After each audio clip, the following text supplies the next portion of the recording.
Assalamualaikum warahmatullahi wabarakatuh. Pada kesempatan kali ini saya akan menjelaskan salah satu seniman barat di masa modern, yaitu Claude Monet. Pada kesempatan kali ini izinkan saya untuk memperkenalkan diri. Saya Naila Khansa Syafna Kotorunada, NIM 22207241011 dari Prodi Pendidikan Kriya. Video ini saya buat untuk memenuhi tugas ujian akhir MBKM Sejarah Seni Rupa Barat. Berikut adalah daftar pembahasan yang akan saya bahas. Yang pertama ada biografi seniman, yang kedua ada aliran dan gaya, yang ketiga ada proses kreatif, dan yang terakhir ada karya seni. Biografi Claude Monet. Ia lahir pada tanggal 14 November 1840, adalah seorang pelukis asal Perancis yang terkenal sebagai salah satu pendiri aliran impresionisme. Lahir di Paris namun dibesarkan di Le Havre. Monet memulai karir seninya dengan menggambar sejak muda. Ia belajar di sekolah seni lokal dan kemudian melanjutkan pendidikannya di Paris. Monet meninggal pada tanggal 5 Desember 1926 di Giverny, tempat ia tinggal selama lebih dari 40 tahun. Kini karya-karyanya dihargai dan dipamerkan di berbagai museum terkenal di seluruh dunia. Selanjutnya ada aliran atau gaya Claude Monet sebagai sosok pencetus gerakan impresionisme di Perancis. Sebagai seorang seniman yang hebat dan inspirasional, Monet tergolong ke dalam tokoh penting yang membentuk sebuah kelompok seni independen yang menjadi pendorong lahirnya aliran impresionisme. Monet sendiri lebih menyukai gaya melukis di luar, di udara terbuka, dan menangkap peristiwa cahaya di waktu tertentu. Hal dari karya Monet yang cukup terkenal adalah lukisan yang berseri yang dihasilkan dengan melukis sebuah objek pemandangan yang sama secara berulang kali di berbagai waktu, yaitu pagi, siang, sore, malam. Kemudian ada proses kreatif Claude Monet, seorang pelukis impresionis, ditandai dengan beberapa teknik dan gaya yang ia gunakan. Diantaranya yang pertama, teknik basah di atas basah. Monet sering menggunakan teknik ini untuk menangkap kesan subjek pada waktu tertentu. Yang kedua ada scumbling. Teknik ini menggunakan kuas kering untuk melapisi warna dan menciptakan dimensi.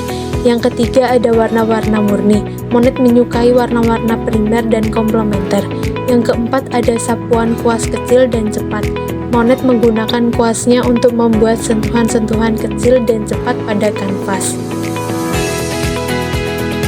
Kemudian untuk proses kreatif yang kelima ada warna pecah.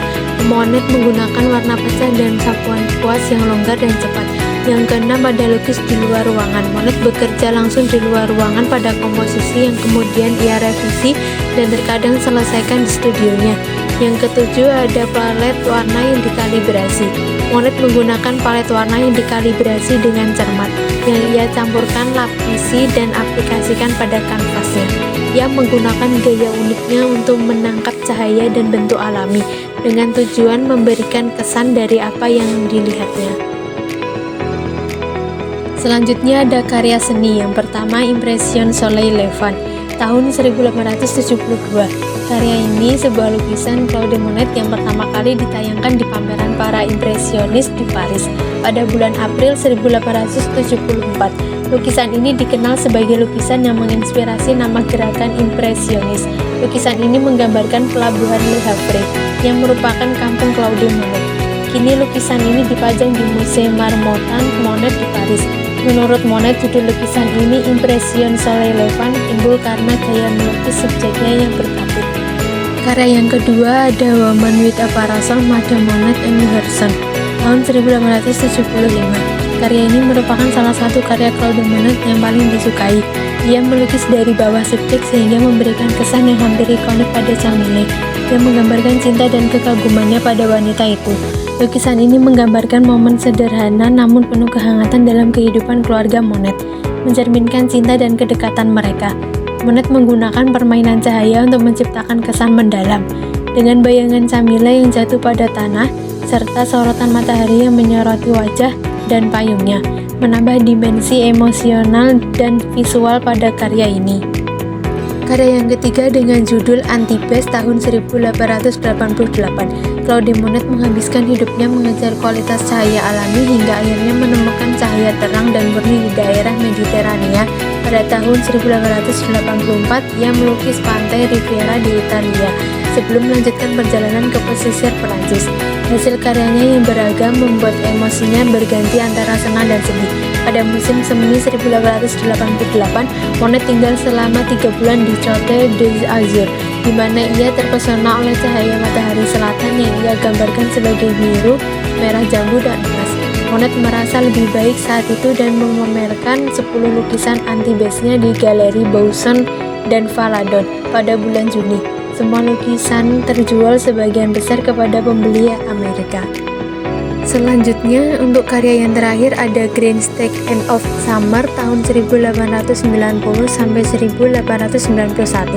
Pada akhir musim panas 1890, Claude Monet terinspirasi oleh cara petani melindungi tumpukan padi dengan jerami. Awalnya ia ingin melukis pemandangan itu dalam dua kondisi cahaya, terang dan mendung. Namun ia menyadari bahwa perubahan cahaya yang halus lebih menarik. Monet membawa beberapa kanvas ke lapangan, bekerja pada satu kanvas di pagi hari dan berganti sesuai perubahan cahaya. Koleksi lukisan Green Steak selesai pada musim semi 1891. 15 lukisan tersebut dipamerkan pada Mei 1891, mendapat pujian besar dan menghasilkan cukup uang untuk membeli rumah sewanya di Giverny. Demikian video yang dapat saya sampaikan, kurang lebihnya mohon maaf. Terima kasih, semoga bermanfaat. Wassalamualaikum warahmatullahi wabarakatuh.